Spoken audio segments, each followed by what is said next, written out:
He sat quietly among them, a black man dressed without pretense, attracting all the attention he shouldn't have simply for existing in a space they believed wasn't his. Their eyes did the work their mouths were too polite to say, dismissing him as out of place even as they performed courtesy with brutal precision. Every smile was a dare to prove he belonged. Every laugh a verdict delivered behind cupped hands. They measured his worth in fabric and skin, confident they understood exactly who they were humiliating. But what none of them questioned was the cost of that certainty, or how quickly it would bankrupt them when the truth surfaced miles above the ground. If you want to see how arrogance unravels under pressure, hit like, subscribe for more stories that don't flinch, and tell us in the comments what you think of this plot and where you're watching from. We're listening. Malachi Price felt the hum of the engines beneath his feet as he stepped onto the jet bridge, the scent of aviation fuel mixing with the sterile chill of the air conditioning. He wore a faded gray hoodie over a wrinkled t-shirt, jeans that were comfortable but frayed at the knees, and sneakers scuffed from months of daily wear. The strap of his worn canvas duffel cut into his shoulder as he entered the hushed opulence of the first-class cabin. Plush leather seats gleamed under the spotlights, their gold trim and wide armrests promising luxury he'd paid for carefully, planning for months, denying himself other things so he could have this one small comfort on a long trip. His eyes moved over the space, trying not to linger too long on the other passengers in tailored suits and designer scarves who eyed him with quick, dismissive glances. He kept his head down, focusing on the small square of paper in his hand. To a first class. Paid in full. He let out a quiet breath of relief. He belonged here. Or at least he had paid enough to be allowed. He paused in the galley area, double-checking the seat map on the bulkhead, unwilling to make a mistake. That hesitation was all the opening Candace needed. She was stationed at the galley entrance, her uniform pressed sharp as a blade, her hair slicked into a punishing bun that seemed to lift her eyebrows in permanent disapproval. Her eyes snapped onto him the moment he hesitated, flicking down to his hoodie, then back up with open contempt. "You're blocking the walkway," she snapped, each word slicing like a knife. "Move. This is first-class boarding, sir." She drew out "sir" with the kind of acid that made it clear she meant anything but respect. Malachi's mouth opened and closed. He felt a sudden heat rush to his cheeks. He swallowed once, then twice, before managing to speak. "I'm sorry," he said, voice cracking slightly despite every effort to keep it calm. He held out his boarding pass with fingers that trembled against his will. "I'm in 2A." She didn't look at the ticket immediately. Instead, she let it dangle between them, her gaze raking over his cheap clothes, as if he were something stuck to her shoe. "We've had people try to sneak in before," she said, not to him, but to the space around them, making sure everyone nearby heard. A man in a business suit behind Malachi barked out a single laugh. Malachi's ears burned. His breath hitched. He wanted to sink into the floor. Finally, Candace snatched the ticket from his hand and inspected it like it was counterfeit. 2A, she repeated, but she didn't move aside. Instead, she shifted her body to block him more obviously. "Back up," she ordered. He blinked. "I what?" "This is my seat," he stammered. "Back up," she said again, more slowly this time, like she was talking to a child. "You're in the way of our other paying customers." The emphasis was like a slap. A woman with neatly coiffed hair and a string of pearls clucked her tongue behind him. "Honestly," she said to no one in particular, but certainly for everyone to hear, "some people don't understand how this works." Malachi felt the bile rising in his throat. He forced himself to obey, shuffling back as far as he could in the narrow aisle until his back pressed against the wall, the hard edge of the galley's metal trim digging into his spine. The flow of passengers behind him resumed, people avoiding his eyes or offering him tight, knowing smirks. The ticket in Candace's hand passed to another attendant, who glanced at it and then at Malachi with a polite but unmistakable skepticism. Candace didn't even bother to lower her voice. "Claims it's 2A, she said with a little laugh. The other attendant sighed.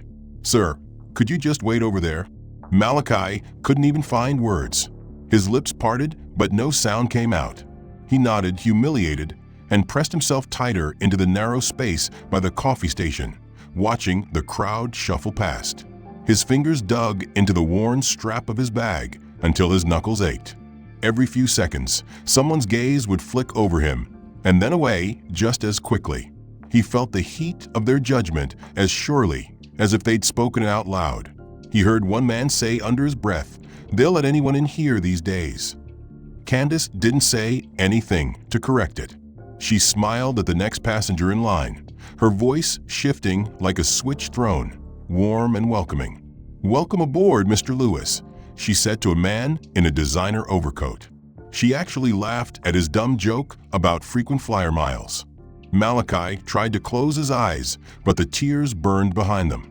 He wouldn't let them fall. Not here. Not now. Finally, after what felt like an eternity, Candace turned to him with theatrical patience.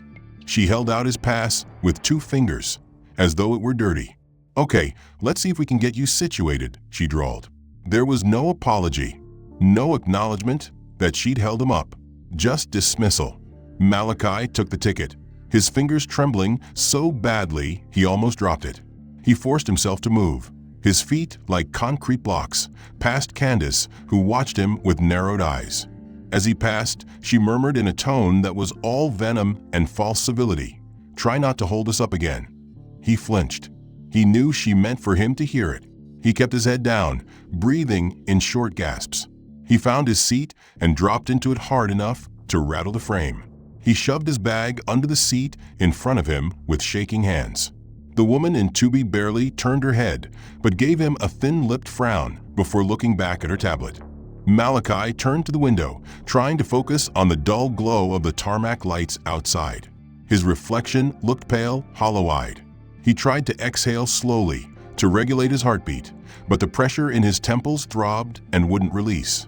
He was still adjusting his duffel under the seat when he heard the click of her heels against the aisle.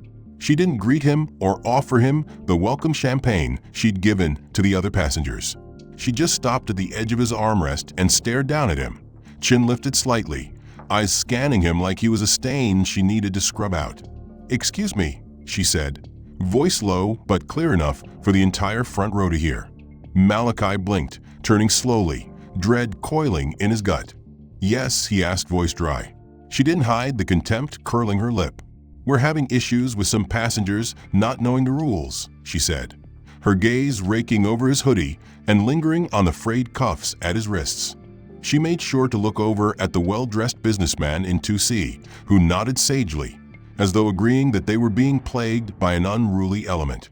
Malachi's mouth went dry. He swallowed once, twice, forcing words past the lump in his throat. "I'm not trying to break any rules," he said quietly, but sounded like begging even to his own ears. "I'm just trying to sit in my seat." She didn't blink.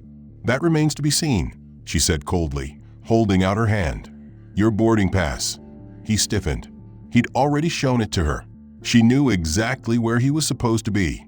He felt the heat creeping up his neck again, the sick burn of humiliation and the sharp crackle of anger he couldn't afford to show. He reached into his pocket and handed it over without a word, fingers trembling. She snatched it from him so roughly the paper crumpled, holding it up theatrically to the cabin lights as though checking for a forgery. She twisted her mouth into a half-smile. "Suspicious bookings happen," she said to no one in particular, but her voice carried clearly enough that several passengers turned to listen. The man in 2C let out a low, knowing chuckle. The woman across the aisle from Malachi actually leaned forward to watch more closely, her eyes glittering with curiosity. Malachi felt sweat prickle at the base of his spine. He wanted to reach for the pass, to snatch it back and tell her to leave him alone, but his arms felt heavy, weighed down by fear of making a scene. He watched humiliated as she scrutinized the boarding pass from every angle, holding it inches from her face as though looking for hidden ink. "It says 2A, he whispered hoarsely, the words falling out like broken glass. Candace clicked her tongue. "We'll see about that," she said. She turned and beckoned to another attendant, a younger man named Sean, who had been busy arranging the overhead compartments.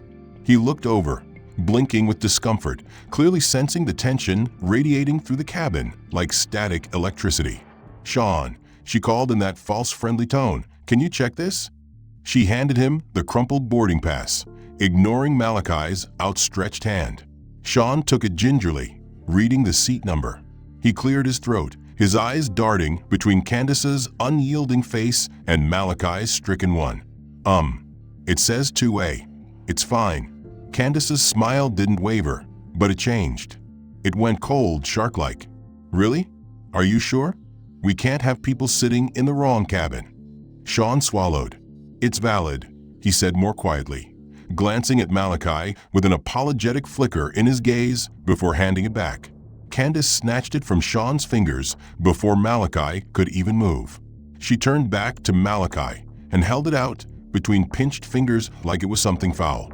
He reached for it, but she didn't let go immediately, making sure to hold his gaze with narrowed eyes that brimmed with condescension. When he finally wrestled it from her grip, she smiled sweetly, the sort of smile that didn't touch her eyes. "I'm glad we could clear that up," she purred. "We wouldn't want any misunderstandings." She didn't move. She lingered just long enough to make sure everyone around them heard the unspoken accusation in her words, that he was the kind of person who caused trouble, who needed to be watched. She turned on her heel and walked away without another word. Malachi stared at the boarding pass crumpled in his trembling hands, the ink slightly smudged from the sweat on his fingers. He hated even more that he had let her do it, that he hadn't said anything, hadn't fought back, had just let her have the last word. He sucked in a slow breath, trying to calm his pounding heart. But even as he pressed himself back into the cushioned seat, he sensed a shift in the energy of the cabin, a ripple of movement that drew his attention. He turned slightly to see Candace standing just ahead in the aisle, speaking in low, urgent tones to a tall, broad-shouldered man in his early 40s with graying hair clipped short and an expression carved from stone. The gold stripes on his crisp black uniform marked him clearly as the purser, the highest-ranking member of the cabin crew, Vince. Even his name tag seemed to gleam with authority under the overhead lights.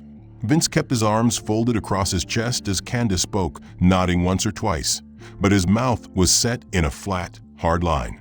Malachi felt his stomach drop. He knew exactly what she was doing. She was escalating it, calling in the cavalry. He pressed his lips together to keep them from trembling. He forced his gaze forward, hoping, praying they would leave him alone. But of course they didn't. Vince turned with military precision and strode down the aisle toward Malachi's seat. Candace followed a half-step behind, eyes glittering with triumph. Vince stopped at Malachi's armrest, looming over him in a way that felt intentional, like a cop pulling over a suspect. He didn't greet Malachi, didn't smile, didn't bother with the fake civility Candace had dropped earlier. He simply let the silence stretch for a few agonizing seconds, ensuring every passenger in the first-class cabin turned to watch, ears straining to catch every word. Malachi swallowed hard. He could hear the blood rushing in his ears. Finally, Vince spoke, his voice low and steady, but carrying an unmistakable edge of threat. "Sir, we've received reports that you're having difficulty following instructions." Malachi blinked, confusion mixing with panic. His mouth opened, but no sound came out at first. He cleared his throat, voice cracking. I'm not. I was waiting. She told me to move." Vince's expression didn't soften in the slightest. If anything, his jaw tightened. He glanced at Candace, who gave him the faintest smirk of vindication. He turned back to Malachi. "This is a premium cabin," Vince said, his tone like ice cracking. "We expect passengers up here to respect our process." Malachi felt the heat rise to his face, the humiliation radiating from his chest like a furnace. He gripped the armrests so hard his fingers hurt. He tried to swallow the words bubbling up in his throat. He wanted to yell that he had followed instructions, that she had made him stand aside like a misbehaving child. But he saw the hard glint in Vince's eyes, the immovable certainty that he was the problem, and the words died before they could leave his mouth. Vince shifted his weight slightly, blocking Malachi's view of the aisle completely.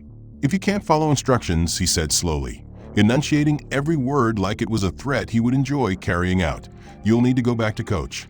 Malachi recoiled slightly as if slapped. His mouth fell open. He searched Vince's face for any hint of apology, any suggestion that this was just a misunderstanding. There was none, just cold, institutional certainty. The certainty that he didn't belong here. He felt every pair of eyes on him, boring into his back, whispering silent judgment. He could practically hear them thinking it, that he deserved this, that he'd asked for it. His chest felt tight, like he couldn't get enough air. He shook his head weakly, voice breaking. "Please, I'm just trying to sit in my seat." Vince didn't budge. He didn't blink. His expression remained carved from granite. "Then act like you belong here," he said, voice dropping even lower, dripping with quiet venom. "Don't disrupt the experience for the rest of our customers." The words stabbed so deep Malachi felt dizzy. He blinked rapidly, trying to focus on anything else. But all he saw was the reflection of himself in the window. Small, pathetic, worthless. Candace shifted beside Vince, her arms crossed, her mouth curling in a victorious little smirk that made Malachi's blood boil. But he didn't move. He couldn't. He felt rooted in place by shame, by fear, by the certainty that if he argued, if he pushed back even an inch, it would end with security waiting at the jet bridge to drag him off the plane in front of everyone. He could hear the muted coughs, the nervous rustle of papers, the way conversation in the cabin had died to a hush so everyone could hear his humiliation. He tried to swallow, but his mouth was too dry. His voice came out as a cracked whisper. "I'm sorry." Vince's eyes narrowed just slightly, like he wasn't satisfied yet. He let the silence stretch a beat longer before nodding curtly. "Good," he said. "We'll be watching to make sure there are no further problems." Malachi didn't answer. He just stared at the floor, vision blurring, willing himself not to cry. Vince turned on his heel without another word, moving back up the aisle with the predatory grace of someone who'd done this 100 times.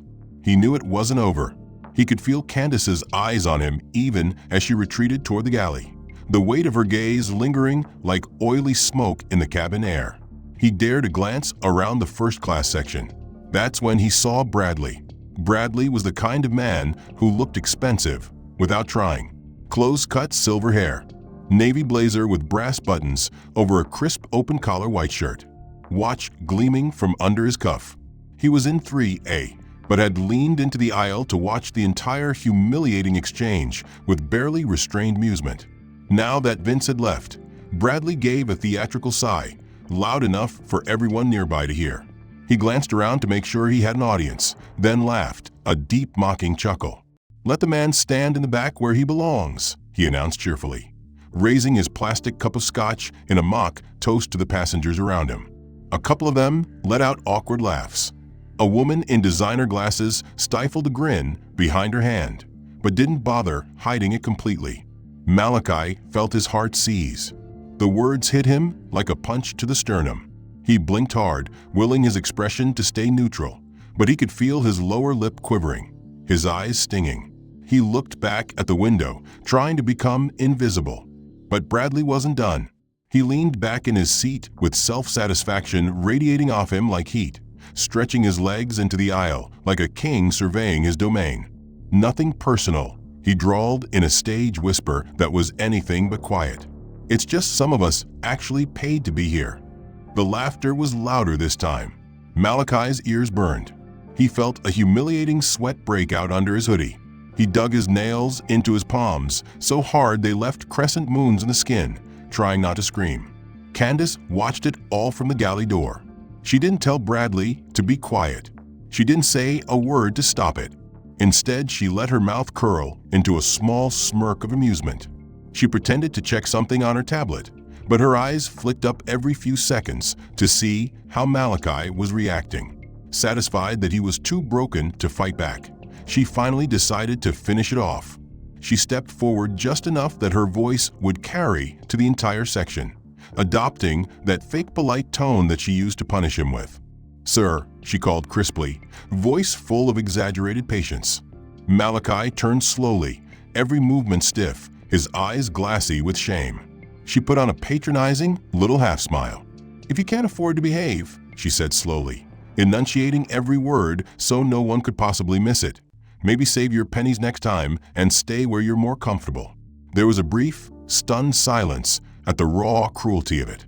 Then Bradley burst out laughing, slapping his knee. The woman in designer glasses laughed again too, this time openly, no longer pretending to hide it. A man in the row behind them chuckled and muttered something to his partner, who gave a scandalized giggle. Malachi felt something collapse in his chest. He blinked twice, hard, willing himself not to break down in tears right there in front of them all. His vision blurred, the edges going hot and prickly. He turned to face the window again, not trusting himself to speak. He pressed his forehead to the cool glass, eyes squeezed shut, fists balled in his lap. He felt like a child, powerless and humiliated, forced to sit still while adults ridiculed him with glee. His ears rang with the lingering laughter. The cabin seemed smaller suddenly, the air stifling. His own breath rasped too loud in his ears, panic clawing at his throat. He tried to will himself calm. He tried to think of anything else. His grandmother's voice, quiet prayers whispered before bedtime. But they felt too far away to reach him. He didn't move. He didn't dare. He was certain that if he so much as shifted, someone would accuse him of being threatening, call Vince back over to kick him off the flight. He heard the muffled click of Candace's heels as she turned and walked back to the galley without another word, content she'd put him in his place for good. The air in the cabin felt too warm, oppressive, pressing down on his chest until his breathing went shallow. He was just beginning to gather the scattered scraps of his composure when he heard the deliberate clearing of a throat nearby. His heart sank as he turned to see Candace hovering in the aisle, her arms crossed, face carefully composed in a professional mask that couldn't hide the malice in her eyes. She made no effort to lower her voice. "I just want to apologize to our valued passengers," she announced to the cabin at large with false politeness, so thick it was almost sticky. "We're doing our best to maintain our high standards here in first class, even when some people apparently don't understand the difference between a real booking and an overbooked cheap upgrade." A wave of tittering laughter rolled through the first class section like a foul wind. Malachi felt his heart seize in his chest, breath catching painfully. He felt the gaze of every passenger boring into the back of his neck, some curious, some outright gleeful. He turned slowly, his mouth opening and closing like a fish gulping at air, trying to find something, anything, to say that would make this stop. His voice cracked as it finally emerged, raw and low. "I paid in full." Candace didn't miss a beat. She tilted her head just slightly, eyes narrowing with a cold, performative confusion. "I'm sorry, what was that, sir?"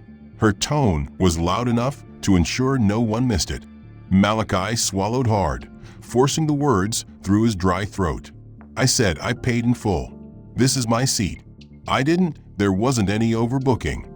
For a heartbeat the cabin seemed to hold its breath. Candace's lip curled.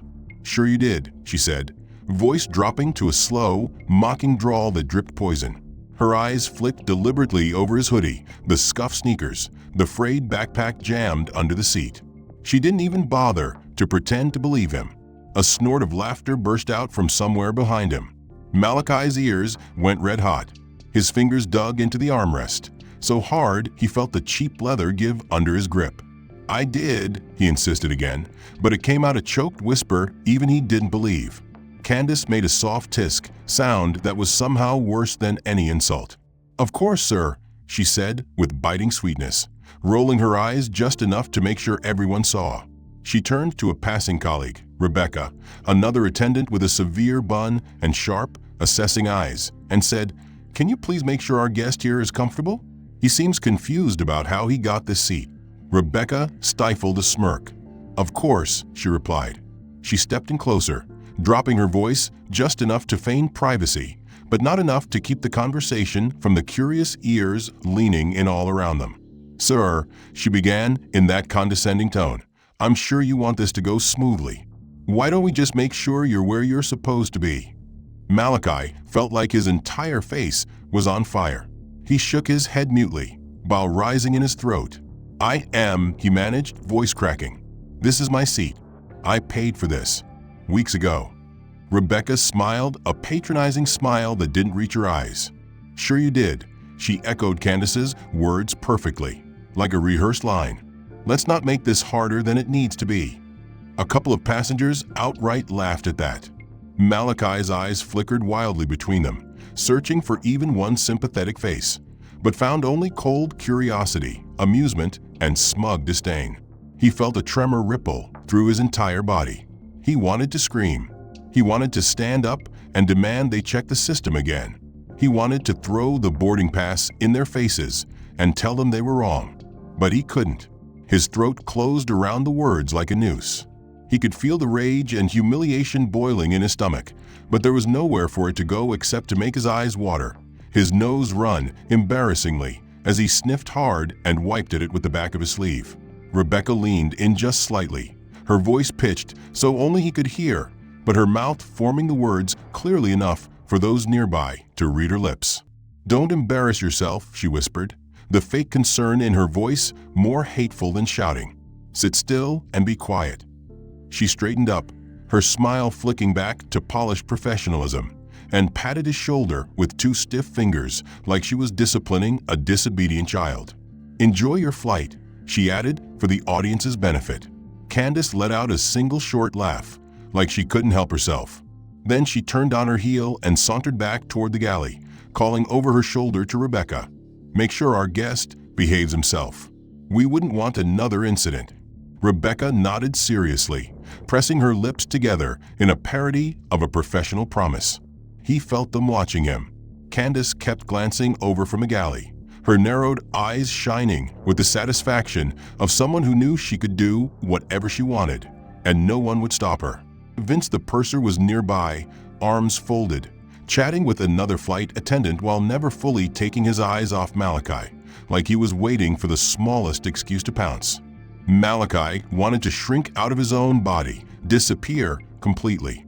He tried to focus on breathing, in and out, shallow and controlled, hoping it would keep him from crying in front of them again. But even that small mercy was denied him when he saw Candace and Rebecca confer quietly in the galley, their heads tilted together, lips twisted in cruel amusement. Candace turned and began walking slowly down the aisle, a performance in every step. She stopped at his row and leaned down, her voice so fake-sweet it dripped poison. "Sir," she said with bright cheeriness that was meant to sound polite but came off like a slap, "I'm so sorry for the confusion earlier. We just got an update on the manifest, and it seems there's been a seating error. You'll need to move to your reassigned seat." Malachi's head jerked up. He blinked, panic flooding through him, so fast he felt dizzy. "What? No. This is my seat," he croaked, voice cracking from disuse and fear. Candace's smile didn't falter. She even patted his shoulder lightly, like she was calming an unruly dog. "Yes, well, it seems there's been an update. I need you to follow me now." He shook his head again, heart hammering so hard he felt like he might throw up. "No, I paid for this. I didn't do anything." Candace's eyes went cold and flat. She turned slightly to make sure her voice carried to the other passengers. "Sir, I'm asking you nicely. Please don't make this harder than it has to be. Let's not disrupt the other guests." He felt the eyes on him again, the weight of the cabin's judgment pressing down until he thought he'd suffocate. Bradley let out a fake yawn and said loudly, "Can we get moving? Some of us want to leave tonight." A few people snickered. Malachi felt like the oxygen had been sucked out of the cabin. He glanced at Vince for help, but the purser just raised one eyebrow and gave him a small, tight shake of the head. Malachi swallowed the scream in his throat and forced his shaking legs to move. He stood, clutching his battered duffel to his chest like a shield, feeling like every inch of him was made of lead. Candace watched him with satisfaction before turning and leading him down the aisle at an excruciatingly slow pace. She made sure to keep her back straight and her voice loud. "Right this way, sir. Let's get you settled." Passengers shifted in their seats to watch the show. A couple openly whispered and laughed. Malachi's cheeks burned so hot they felt scalded. His eyes blurred, but he refused to let any more tears fall. She stopped abruptly by the very back row, next to the lavatory, where the constant whoosh of the door and the chemical stench hung in the air. She gestured grandly. "Your new seat, sir." Malachi swallowed, looked around desperately for some reprieve, but there was none. He sank into the narrow, hard seat, his knees bumping the seat in front of him, the tray table broken and hanging by one hinge. He tried to shove his bag under the seat, but it wouldn't fit. He ended up hugging it to his chest, his shoulders hunched like he was trying to curl into himself. Candace didn't bother to hide her smirk. She turned on her heel and sauntered back up the aisle without another word. Malachi sat there shaking, his breath coming in tight wheezes.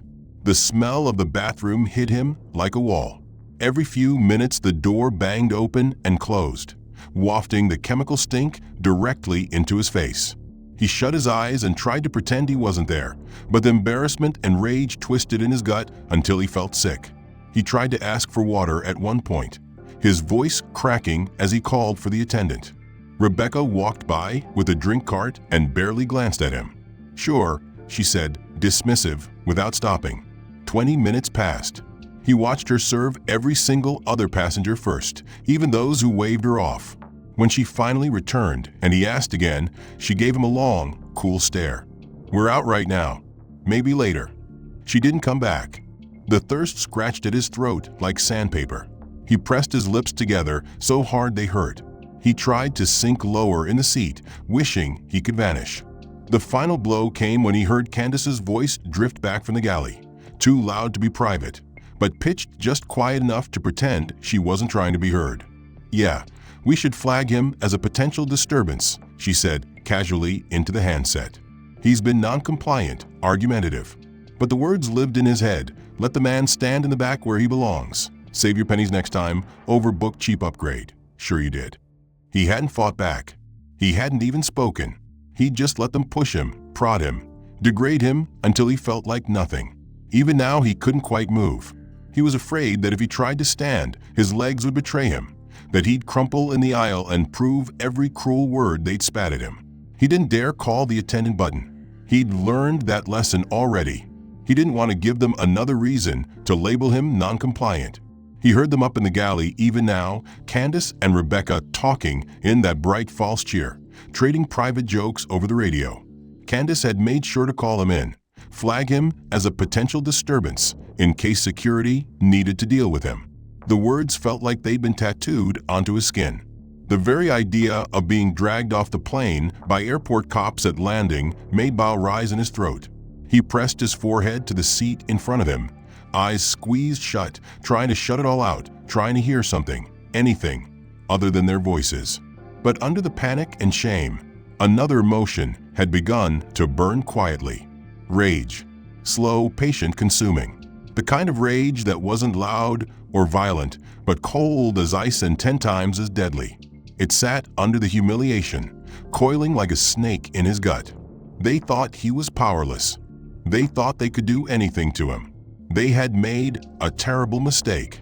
He straightened very slowly, the plastic seat back creaking in protest. He wiped the last smear of tears off his cheek with the back of his shaking hand and sucked in a deep, careful breath. His chest felt like it was being unbound for the first time in hours. He reached into his duffel slowly, fingers brushing the smooth case of his phone. He pulled it out, the screen lighting up his drawn, pale face. He checked the signal bars. Full service. The plane was still taxiing for takeoff delay on the tarmac, blessedly stationary. He scrolled through his contacts without hurry. His thumb hovered over one name for just a second before pressing the call icon. It rang twice. A voice on the other end answered immediately. He didn't wait for pleasantries. He didn't explain. His voice was quiet but clear, cold and sharp enough to cut steel. "It's me," he said. There was a pause on the line. He didn't let them speak. "Pull the contract," he said, voice flat as stone. "It's over. All 5.7 billion of it." There was a sharp inhale on the other end, muffled words of confusion, panic maybe. He didn't care. He didn't flinch. "You heard me," he said, enunciating every syllable like a dagger. "We don't do business with companies that treat people like this. Terminate all negotiations. Effective immediately." Another muffled protest, but he was already pulling the phone away from his ear. His thumb pressed end with grim finality. He let the silence fall around him like a shroud. The old fear, the crippling shame, felt distant now. He was still shaking, but it wasn't the same tremor of powerlessness. This was controlled, focused. He turned the black screen over in his palm like it was a weapon. Slowly, deliberately, he lifted his head and looked down the aisle. That part was over. His eyes remained forward unblinking, but his ears picked up everything. He heard the shift in Candace's voice when she spoke to Rebecca, that brittle edge creeping in under the professional polish. She kept glancing back toward him, unsure now, trying to look busy, but checking the cabin like she expected something. Rebecca whispered something back, a note of worry under her words, and Candace snapped a sharp reply. They both stole quick looks at him, confusion knitting their brows. They didn't know yet. They hadn't felt it yet. But the first tremors had already begun. The plane was finally in the air now, cruising smoothly at 35,000 feet. The lights were dimmed for the late flight, casting the cabin in a hush broken only by the rattle of ice in plastic cups and the muted ding of attendant call buttons. But even in the lowered light, the tension was growing. Malachi could feel it like static electricity building before a lightning strike. A couple of rows ahead, a man in a wrinkled blue blazer adjusted his phone uncomfortably in his hands, glancing at the screen, then at the attendants, then back again. He'd been filming earlier. Malachi had seen him hold up the camera as Candace dressed him down, recording every humiliating command, every insult. He'd watched it through a haze of misery, too defeated to care at the time, but now he realized what it meant.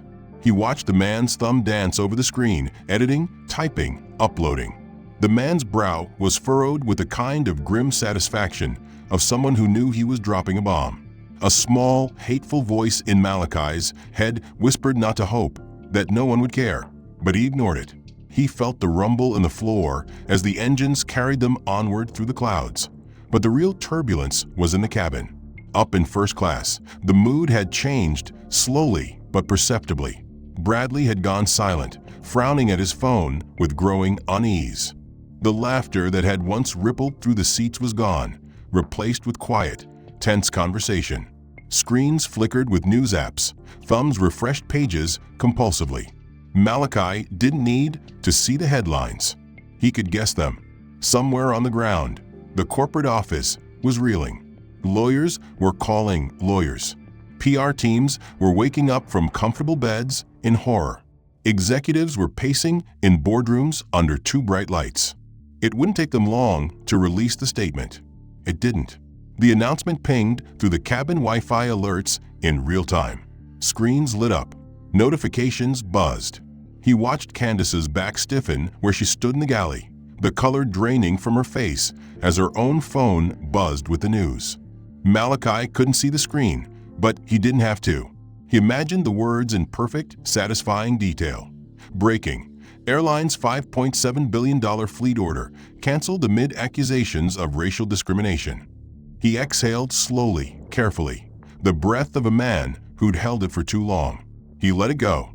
The murmurs swelled through the plane like wind rustling dry leaves. People were turning in their seats, talking, speculating. Some were outraged. Others looked nervously around, as if checking they hadn't been recorded laughing earlier. A woman in a black suit was already emailing something urgent on her laptop, jaw tight.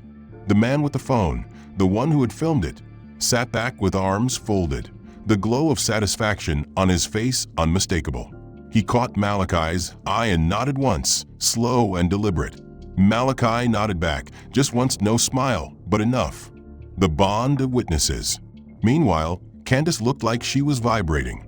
She turned to Rebecca with panic on her face, hissing something that sounded like, "Check if we can turn the Wi-Fi off," but it was far too late. Passengers were refreshing news feeds faster than any crew announcement could counter. Bradley, the mouthy businessman, was half out of his seat arguing with Vince, waving his phone around, demanding explanations, sputtering something about, "I didn't know he was anybody." Vince tried to calm him, voice low but urgent, but even he looked pale. The control was gone. The authority had drained away, leaving them all scrambling. Even the man in the suit who had laughed about letting him stand in the back sat frozen, his tablet screen showing the words in giant font. Breaking. Airline loses $5.7 billion order over racist incident caught on video. Malachi didn't move. He didn't need to. His message was already traveling at the speed of the internet. Up front, the flight crew was cracking at the seams. Candace had dropped the saccharine smile entirely. She clutched her tablet with white knuckles, her eyes darting everywhere, but at him. She whispered fiercely to Rebecca, the words too low to hear, but clear enough in meaning. Panic. Vince tried to take charge, speaking with forced calm as he checked the manifest and the Wi-Fi announcements, but his voice trembled on every order. It didn't help that his own phone had been buzzing every few seconds with urgent alerts he couldn't ignore. A woman in first class, her lipstick smudged from biting her nails, called out that she wanted to speak to the captain. A man demanded a refund right now. Another passenger snapped at Candace that they were disgusted to be on a flight that would treat someone that way. Candace tried to explain, but only got 2 words out before the man cut her off with a snarled, "Save it." Rebecca had stopped smiling altogether, staring at her shoes like they might give her an escape route. The intercom dinged. Vince's voice cracked as he announced final descent preparations, trying to sound authoritative but failing as it wobbled with fear. His eyes kept flicking to Malachi in the back, pleading, calculating. He might have been debating an apology, but no words came. Malachi met his gaze once and held it until Vince turned away first. The entire plane shifted into an uneasy hush as the ground grew closer, but the sense of pressure inside the cabin was a living thing, crawling over every seat and tray table. People messaged spouses and friends, journalists, lawyers. Malachi didn't have to imagine the images spreading like wildfire. His bowed head in that cramped seat, the woman mocking him about cheap upgrades, the man saying, "Stand in the back where you belong." All caught on camera, uploaded, replayed on news sites. Even Candace's cool, professional voice over the intercom, calling him a potential disturbance, was out there now, damning her in her own words. He breathed in, held it, let it out. Calm, controlled. The wheels hit the runway with a thunk that jolted the cabin. Seat belts rattled. The captain's voice sounded defeated as he welcomed them to their destination, instructing them to remain seated. Malachi watched the city lights crawl past the window, but he wasn't thinking of escape. He was waiting for the reckoning. The plane slowed, turned onto the taxiway. Candace's voice returned to the intercom, shaky, thin. "We'd like to thank you for flying with us today. She paused as her voice broke. She coughed once. "We appreciate your business." She killed the mic too soon, the click echoing like a gunshot in the stunned silence. No one applauded. Malachi felt the tremor in her voice, tasted it like a fine wine. As they reached the gate, the lights clicked on and the usual scramble to stand up turned into an awkward, silent shuffle. Bradley sat with his head in his hands. The woman with the pearl earrings didn't even try to hide her tears, whispering to her partner that she didn't know it was like this. The man in the suit who taunted Malachi avoided looking back. His shoulders slumped. Vince stood at the front, looking a decade older, his shoulders sagging. He tried to meet Candace's eye, but she wouldn't turn. She was tapping on her tablet with shaking fingers, no longer bothering to hide that she was reading the news about herself. He knew she saw it. The internal memo leaked already, confirming that the airline CEO was in a closed-door emergency meeting. The words "irreconcilable values" splashed across every headline as the reason for killing the $5.7 billion deal. Candace's name was trending for all the wrong reasons. Vince's too. Worse, someone had leaked their internal crew chat logs, messages full of jokes about problem passengers, mocking people's accents, and even a screenshot of Candace bragging about keeping the cabin classy. The news stories were filling up with those images as fast as people could retweet them. Malachi didn't move as the doors opened. He waited. Vince gave the robotic farewell he'd memorized over years of flights, but his voice was raw. Candace tried to say something, anything, but the words died in her throat. She turned away, staring out the window, eyes rimmed red. The scandal did not die when the plane doors opened. It followed them down the jet bridge and out into the terminal, where waiting reporters already had their cameras ready. Passengers who had laughed and mocked sat silently. refusing to meet the gaze of the journalists, asking if they felt safe, watching a black man humiliated in first class. Vince was nowhere to be seen, ushered away by security through an employee door, his radio clutched in a death grip, his jaw tight with rage and fear at the calls from headquarters already waiting on his voicemail. Candace tried to walk quickly, head down, but the cameras caught her anyway. Her eyes were glassy, her mouth tight, as she muttered no comment over and over, the words falling uselessly at her feet. Malachi did not linger. He walked out through the gates at his own pace, ignoring the cluster of microphones. His phone was already vibrating with calls he chose not to answer. By the time he stepped into the cool air of the pickup lane, the trending stories were already morphing from passenger humiliated to airline contract canceled to executive scramble for damage control. He left the airport in silence, his duffel over his shoulder, and went home. But the story did not end there. In the weeks that followed, the airline CEO tried to weather the storm with press conferences and written statements that sounded more like corporate templates than apologies. They said they would investigate, that they valued diversity, that they would review procedures. But the public was no longer willing to be placated with hollow words. News outlets replayed the footage of Malachi's forced walk to the back of the plane on a loop, juxtaposed with a headline about the $5.7 billion deal that had evaporated overnight. Shareholders were furious. Advertisers pulled campaigns. Bookings plummeted. Within a month, the CEO had been forced to resign. His replacement did not waste time with euphemisms. She called it racism. She said it out loud. She fired Vince and Candace in a single day, making sure the announcement was public and unambiguous. No quiet reassignments.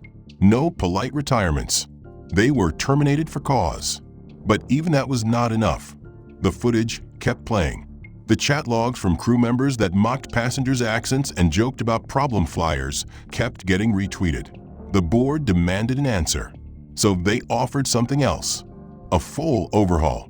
The new CEO promised every employee in the airline would undergo mandatory, intensive bias training. Not a half-hour video module. Real sessions with instructors who didn't mince words. And for the flagship launch of this training, they wanted to send a message. They brought cameras. They filmed it. And at the center of the promotional video was Candace herself. Hair pulled back simply, eyes red from crying, voice raw as she read her statement. She did not wear a uniform. She was not employed there anymore. She sat in a chair alone in a white room, the airline logo barely visible in the background, and she read the words she had written over dozens of drafts. I am sorry. I treated a paying customer as less than human because of the color of his skin. I thought I was maintaining standards. I was enforcing prejudice. I humiliated someone who did nothing wrong. I can't take it back, but I want you to see it so you don't make the same choice. Her voice broke halfway through, but the cameras didn't cut away. They let the silence sit, heavy and unedited. They let the tears fall. The airline pushed the video to every employee, every contractor, every partner. It wasn't optional, and it wasn't comfortable. Vince refused to appear on camera, but the airline released a statement confirming he had been offered the chance to speak and had declined. And they shared enough of his internal messages that he had to disconnect every social account he owned. The culture changed slowly, but it changed. Attendants no longer made jokes about cheap upgrades or problem passengers in the galleys where customers couldn't hear. Managers enforced it with surprise inspections and secret flyers posing as customers. The union pushed back at first, but found itself on the wrong side of the press coverage. In time, it was normal to take the training seriously. Malachi watched it happen from afar. He kept a low profile, never asking for the limelight. He refused every invitation to appear on TV, ignoring the endless calls from reporters who wanted him to cry on camera or get angry on command. He went back to his life, but he didn't disappear. When a local paper reached him by email for comment on the airline's new policies, weeks after the video of Candace's apology had gone viral in its own way, he agreed to one short statement. He wrote it carefully, fingers steady on the keyboard. No one should have to buy justice, he typed, pausing to reread the words. But sometimes the cost has to hurt. He hit send. That line got quoted everywhere. Editors printed it in bold under photos of Candace with tears on her cheeks, under charts of the airline's rebounding stock price, under videos of new flight attendant classes listening solemnly to biased trainers talking about human dignity. The message was clear even to those who wanted to pretend it wasn't. This had happened because a man in simple clothes had the power to end them. And he did. But he didn't do it for revenge. He did it because it was the only way they would listen. Because if they wouldn't give respect freely, they'd have to pay for it in full. And for the first time in the airline's history, the lesson stuck. The end. If you enjoyed this story and want more gripping narratives like it, don't forget to hit that like button and subscribe so you never miss an update. Tell us what you thought about the plot. Did the twist surprise you? Did the ending land for you? And let us know in the comments. Where in the world are you watching from today? Your thoughts and your location make this community richer. We can't wait to hear from you.